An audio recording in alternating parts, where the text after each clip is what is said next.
नमस्कार, मैं हूं आपके साथ अपूर्वा सिंह और आप देख रहे हैं अपना भरोसेमंद channel India news Uttar Pradesh Uttarakhand. साल का पहला सूर्य ग्रहण आज लगेगा और पूरी दुनिया की नजर उस पर होगी। हिंदू धर्म में ग्रहण को एक अशुभ घटना माना जाता है क्योंकि ग्रहण का प्रभाव सभी राशियों पर पड़ता है। इसीलिए ग्रहण के दौरान कई सावधानियां बरतने की सलाह दी जाती है। आपको बता दें कि साल 2026 में एक या दो नहीं बल्कि 4 ग्रहण लगने जा रहे हैं, जिसमें 2 चंद्र ग्रहण हैं और 2 सूर्य ग्रहण शामिल हैं। आज लगने वाला सूर्य ग्रहण भारत में नजर नहीं आएगा। रिंग ऑफ फायर कहलाने वाले इस खगोलीय नजारे में चंद्रमा सूर्य को पूरी तरह से ढक नहीं पाएगा और आसमान में आग के छल्ले जैसा दृश्य दिखाई देगा। ये ग्रहण भारतीय समय के अनुसार दोपहर 3:26 से शुरू होकर शाम 5:42 तक चरम पर पहुंचेगा और रात 7:57 पे समाप्त होगा। हालांकि ये सूर्य ग्रहण भारत और राजस्थान में दिखाई नहीं देगा। इसकी दृश्यता अंटार्कटिका, दक्षिणी अफ्रीका और दक्षिण अमेरिका के कुछ हिस्सों में रहेगी। खगोल प्रेमियों के लिए ये दुर्लभ घटना खास होगी, लेकिन भारतीय दर्शकों को इसे लाइव प्रसारण के जरिए ही देखना होगा। तो चलिए जानते हैं सूर्य ग्रहण के दौरान क्या करें और क्या नहीं करें अपने ज्योतिष डॉक्टर आदित्य पांडे के साथ। तो हमारे खास मेहमान ज्योतिष डॉक्टर आदित्य पांडे हमारे साथ लाइव जुड़ चुके हैं। सीधे उनका रुख करते हैं और उनसे जानते हैं कि ये जो सूर्य ग्रहण इस वर्ष का पहला सूर्य ग्रहण है, इसका असर किन किन राशियों पर सबसे ज्यादा पड़ने वाला है। आदित्य जी, बहुत स्वागत है आपका इंडिया न्यूज उत्तर प्रदेश उत्तराखंड पे। बहुत बहुत धन्यवाद। बिल्कुल आदित्य जी, सबसे पहला सवाल तो मेरा यही है कि ये जो सूर्य ग्रहण है, हालांकि ये भारत में तो दिखाई नहीं देगा, लेकिन क्या फिर भी इसका असर राशियों पर पड़ेगा या लोगों की आम दिनचर्या पर इसका कोई प्रभाव देखने को मिलेगा? जी, जो भी ग्रहण सनातन धर्म में हमारे यहाँ पड़ते हैं उनका प्रभाव तो अवश्य पड़ता है। पर जहां तक बात है धर्म सिंधु और निर्णय सिंधु की, तो निर्णय सिंधु कहता है जिस इलाके में ग्रहण दृश्य होगा वहीं पर इसका राशियों पर प्रभाव पड़ेगा।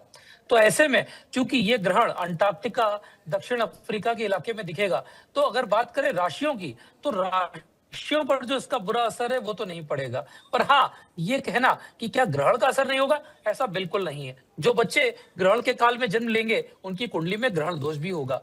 और इस समय चूंकि कॉस्मिक वाइब्रेशन ऐसी क्रिएट होती है जिससे कि बहुत ज्यादा उठापटक आती ही आती है। तो आप कह सकते हैं मुंडेन एस्ट्रोलॉजी में इसका बहुत रोल है, यानी कि देश विदेश की जो गणना है उस पे असर पड़ेगा, जो सब सामायिक घटना है उन पे असर पड़ेगा, और जहां तक बात है वेदर चेंजेस और वर्ल्ड इकोनॉमी पर इसका असर जरूर पड़ेगा। बिल्कुल आदित्य जी, जैसा कि आप कह रहे हैं कि जो बच्चे इस दौरान जिनका जन्म होगा उनकी कुंडली में ग्रहण दोष होगा, लेकिन ऐसे में सबसे बड़ा सवाल ये हो जाता है, आम भारतीय के हिसाब से अगर हम इन चीज़ों को देखें तो बहुत सारी अलग अलग धारणाएं होती हैं गर्भवती महिलाओं को लेकर, या आम लोगों के लिए बहुत अलग धारणाएं होती है कि क्या क्या चीज़ें नहीं करनी चाहिए, किन चीज़ों को खास तौर पर नहीं करना चाहिए ग्रहण के दौरान। मैं चाहूँगी आप एक बार वो चीज़ें भी बताएं, क्योंकि अगर इसका जी, असर नहीं है लेकिन फिर भी लोग इन चीजों को मानते जरूर हैं। देखिए असर बिल्कुल है, आपने बिल्कुल सही कहा। धर्म सिंधु के अनुसार इस समय जो माताएं बहनें हमारी प्रेग्नेंट हैं उनको ध्यान रखना है कि वो बिल्कुल बाहर ना निकले, और इस समय अगर वो बाई चांस निकलती भी हैं तो कोशिश करें कि इस समय वो तुलसी का पत्ता अपने पास रखें, या फिर गोरोचन का लेप करवा दें, या फिर थोड़ा सा गोमूत्र अपने पास में रखें। हम्म। क्योंकि सनातन धर्म में मान्यता है कि जिस समय ग्रहण का समय आता है उस समय जो स्पीड ऑफ टाइम है वो बदल जाती है कुछ समय के लिए। क्योंकि आप देखेंगे कुछ ऐसा समय आता है थोड़े समय के लिए ही, पर चंद्रमा अचानक पूरा शांत होकर फिर से डेवलप हो जाता है, जबकि नॉर्मली यही चंद्रमा लेता है 27 दिन।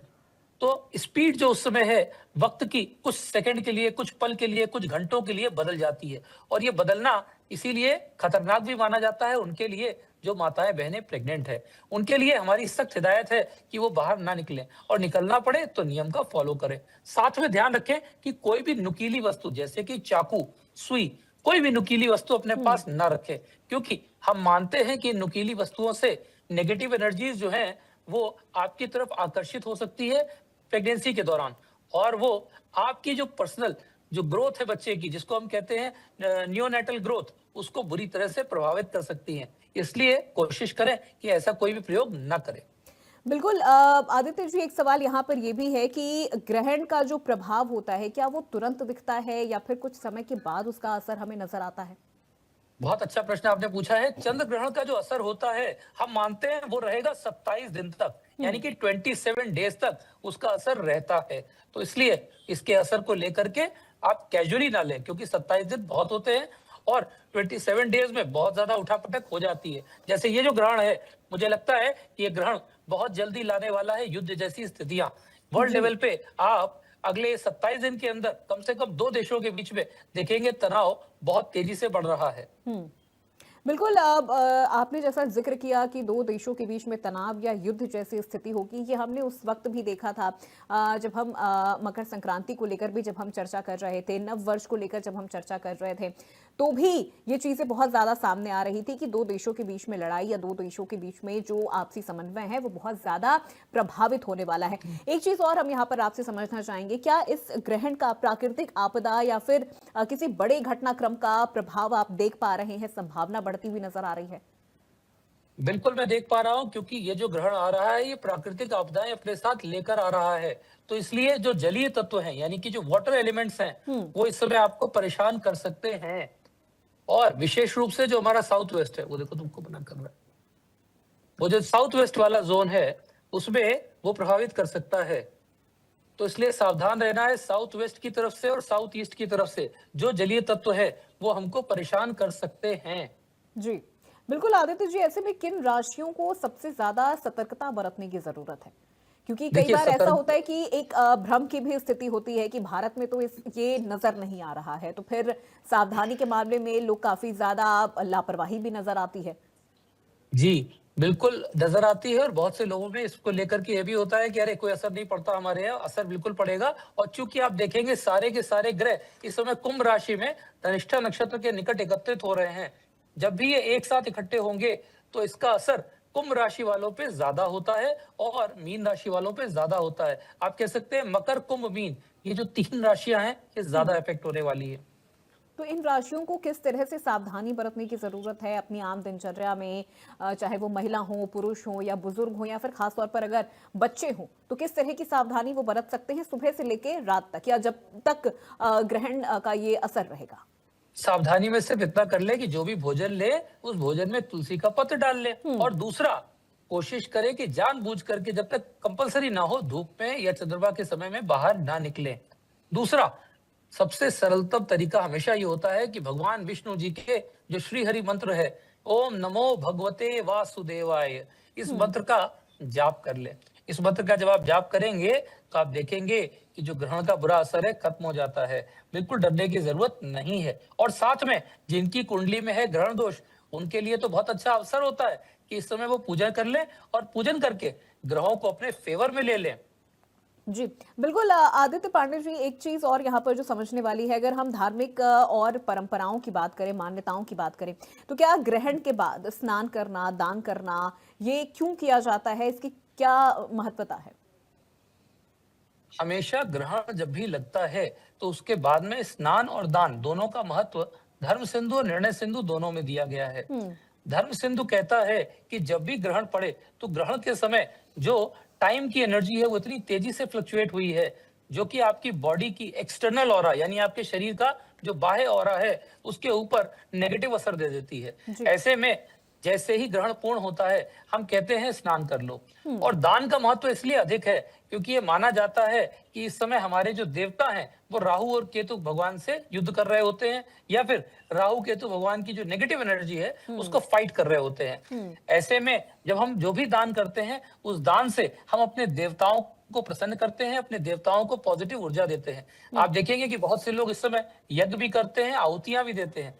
वो आहुतियां भी देवताओं के लिए बहुत ज्यादा सहयोगी मानी जाती हैं। जी, बिल्कुल सूतक काल को लेकर भी काफ़ी कुछ मन में प्रश्न होती हैं, मन में प्रश्न होते हैं, कई तरह की भ्रांतियाँ होती हैं, तो सूतक काल का क्या महत्व होता है और कैसे इसे समझा जाए?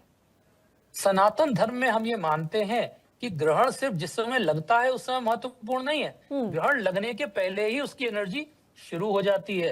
यानी जैसे आप देखते हैं कि जब सुनामी आने वाली होती है तो समुद्र की लहरें पहले ही अपना बिहेवियर बदल देती हैं। हुँ। बिल्कुल वैसे ही आप देखेंगी कि जब ग्रहण लगने वाला है तो पशु पक्षियों का जो जीवन शैली है उनके लाइफस्टाइल में चेंज आ जाते हैं। परंतु इस बार अच्छी बात हमारे भारतवर्ष में ये है कि चूंकि ग्रहण यहाँ पे दिख ही नहीं रहा है, ऐसे में सूतक का कोई भी दोष यहाँ पर व्याप्त नहीं है। जी। सूर्य ग्रहण को लेकर भी एक चीजें यहाँ पे काफी ज्यादा होता है, जैसे चंद्र ग्रहण को लेकर होता है कि वो शुभ है या अशुभ है, तो ऐसे ही सूर्य ग्रहण को लेकर भी मन में ये ख्याल आते हैं कि ये शुभ है या फिर अशुभ है। और बहुत सारी चीजें, जैसा कि आपने भी कहा कि लापरवाही नहीं करनी है, बहुत सारी चीजें, बहुत सारी मान्यताएं हैं जिनको मानने की जरूरत है, तो ये भी एक धारणा है लोगों के मन में। जी बिल्कुल धारणा है, क्योंकि सूर्य ग्रहण के बारे में कहते हैं कि सूर्य ग्रहण हमेशा सत्ता को प्रभावित करता है और चंद्र ग्रहण हमेशा जनमानस को प्रभावित करता है। यानी कि जब भी चंद्र ग्रहण पड़ेगा तो उस समय उसका जो इम्पैक्ट है वो पब्लिक एज अ होल पे पड़ता है, और जब सूर्य ग्रहण पड़ता है तो वो सत्ता यानी कि जो रूलिंग पार्टीज हैं, जो रूलर्स हैं देश के, क्योंकि आज के जमाने में राजा तो है नहीं, आज के जमाने में जो राज्य है वो संभाला जाता है हमारे जो इलेक्टेड रिप्रेजेंटेटिव्स हैं, तो उनकी लाइफ पे ज्यादा पड़ता है। तो ये जो चंद्र ग्रहण है इसका असर जनमानस की लाइफ पे ज्यादा पड़ेगा। बिल्कुल आदित्य जी, ये भी कहा जाता है कि जिसकी जन्म कुंडली में सूर्य कमजोर हैं उन पर इसका असर काफी ज्यादा हो सकता है। क्या ये सही है, ये सच है? जी ये बिल्कुल सत्य है। जिनकी भी कुंडली में सूर्य अथवा चंद्रमा कमजोर है उन लोगों को ग्रहण पहली बात तो कभी नहीं देखना चाहिए और ग्रहण से हमेशा बचना चाहिए। जिनकी कुंडली में सूर्य ग्रहण दोष है अथवा चंद्र ग्रहण दोष है उनको इस समय विशेष रूप से दान अवश्य करना चाहिए और मंत्र जाप अवश्य करना चाहिए। जी बिल्कुल। ऐसे में ये भी चीजें काफी ज्यादा रहती है लोगों के मन में, देश और दुनिया की, इसके अलावा राजनीति से भी लेकर लोग सूर्य ग्रहण या चंद्र ग्रहण को जोड़ते हैं। तो क्या अंतर्राष्ट्रीय संबंधों का, जैसा आपने पहले भी जिक्र किया, क्या इस पर कोई नकारात्मक प्रभाव पड़ता हुआ आप देख पा रहे हैं? जी बिल्कुल देख पा रहा हूं, और मेरा मानना है कि चंद्र ग्रहण और आने वाला जो सूर्य ग्रहण है ये दोनों ही हमारे जो अंतर्राष्ट्रीय रिश्ते पश्चिमी देशों से हैं, विशेष रूप से अमेरिका, वहां पे हम देख पा रहे हैं कि उसमें और ज्यादा कटुता बढ़ने की संभावना है। और कुछ ऐसे अपमान, मैंने पहले भी ये बात बोला था 2000 आप ही के चैनल पर कि जी 2026 एक ऐसा साल होगा कि राजनेताओं के बारे में बहुत ज्यादा अपमान वाली घटनाएं सामने आएंगी, उनके बारे में बहुत ज्यादा नकारात्मक जानकारी सामने आएगी और उनकी जो सामाजिक छवि है उसको कलुषित करने का प्रयास किया जाएगा। साथ ही आप देखेंगे कि अभी भी राष्ट्रीय स्तर के जो हमारे कुछ नेता हैं उनके जीवन पर खतरा बना हुआ है, और इस साल अगले 6 महीने के अंदर हो सकता है हमें राष्ट्रीय स्तर के किसी और नेता को खोना पड़ जाए। बिल्कुल आदित्य जी, और यहाँ पर अगर अब हम बात करियर और आर्थिक असर की कर ले, जिनका इम्पैक्ट सूर्य ग्रहण की वजह से सकारात्मक या नकारात्मक देखने को मिल रहा है, तो नौकरी पेशा लोगों के लिए ये सूर्य ग्रहण कितना पॉजिटिव है या फिर कितना नेगेटिव है?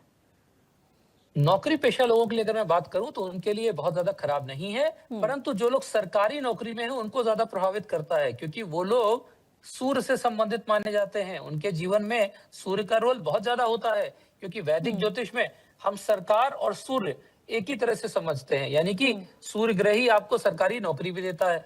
तो जो लोग सरकारी नौकरी में हैं उनकी लाइफ पे इसका इम्पैक्ट ज्यादा आएगा, जो निजी कार्य कर रहे हैं उनके जीवन में कम आएगा। पर बुरा कहीं भी नहीं है, इसमें डरने की बात बिल्कुल नहीं है। बिल्कुल आदित्य ये भी हम देख रहे हैं कि इस बार का जो ये नववर्ष है, ये 2000 जो ये हमारा साल चल रहा है, इसमें ये भी है कि ये सूर्य का वर्ष से कहा जा रहा है।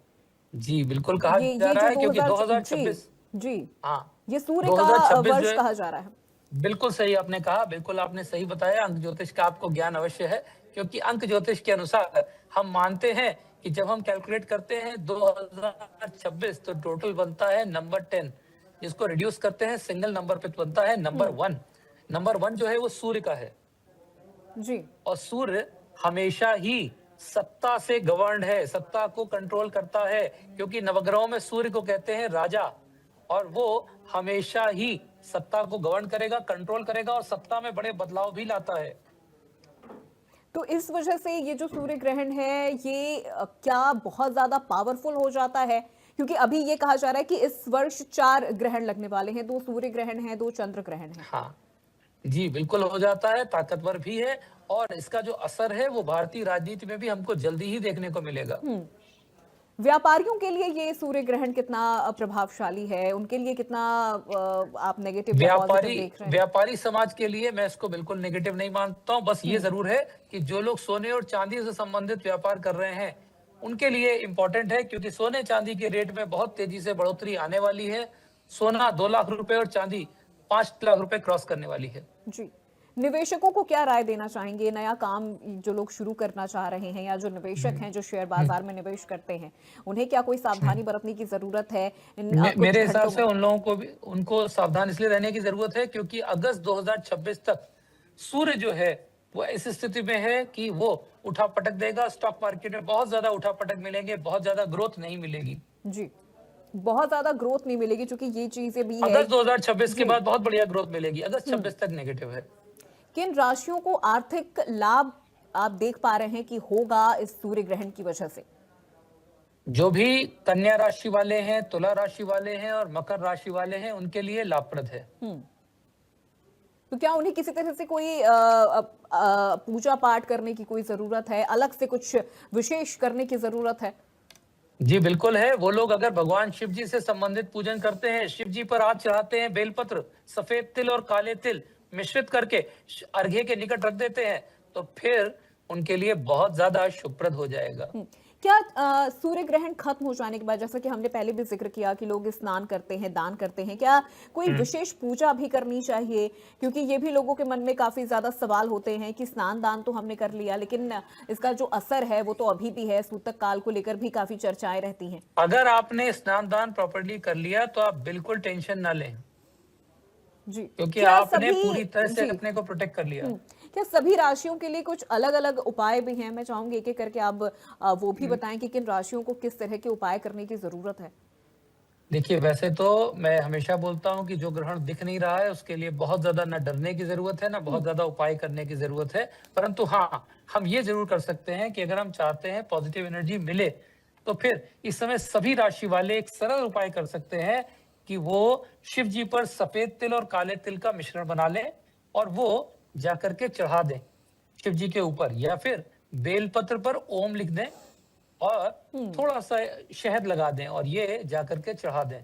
तो फिर आप देखेंगे कि जो ग्रहण का बुरा असर है वो कंट्रोल हो जाएगा, क्योंकि शिव जी को कहते हैं नवग्रह आदिपति के भी वो महादेव हैं, देवों के देव महादेव हैं। आप देखेंगे कि गणपति जी उनके पुत्र हैं, इसीलिए कभी कभी हम लोग ये भी सुनते हैं भावो मेट सकत त्रिपुरारी, क्योंकि शिव जी अकेले चाहें तो ग्रहों की चाल को भी बदल सकते हैं। ऐसे में अगर शिव जी पर आप ये अर्पित कर देते हैं तो फिर इसका जो बुरा असर है वो पूरी तरह से खत्म हो जाएगा।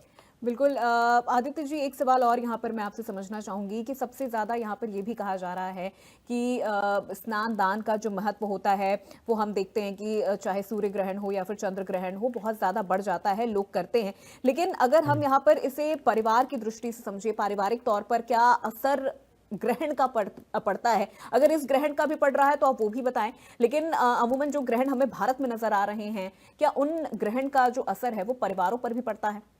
जी बिल्कुल पड़ता है, क्योंकि सनातन धर्म में हम हमेशा पूरे परिवार की गणना करते हैं। आप देखेंगे जब भी हम पूजन हवन करते हैं तो हम कहते हैं सपत्नी को हम सकुटुंबस्य, यानी कि पूरे परिवार और कुटुंब के साथ। जी। आनंद बैक करो। तो हम लोग हमेशा सारा पूजन ऐसे ही करेंगे जिसमें कि पूरे कुटुंब पूरे परिवार के साथ करते हैं। हम्म। इसके एक अंतिम सवाल आदित्य जी आपसे मैं लेना चाहूंगी कि ये जो ग्रहण है, ये किस राशि और किस नक्षत्र में पड़ रहा है? ये धनिष्ठा नक्षत्र और कुंभ राशि में अपना सबसे ज्यादा असर देने वाला है, क्योंकि धनिष्ठा नक्षत्र में ही पड़ रहा है। जी। बिल्कुल।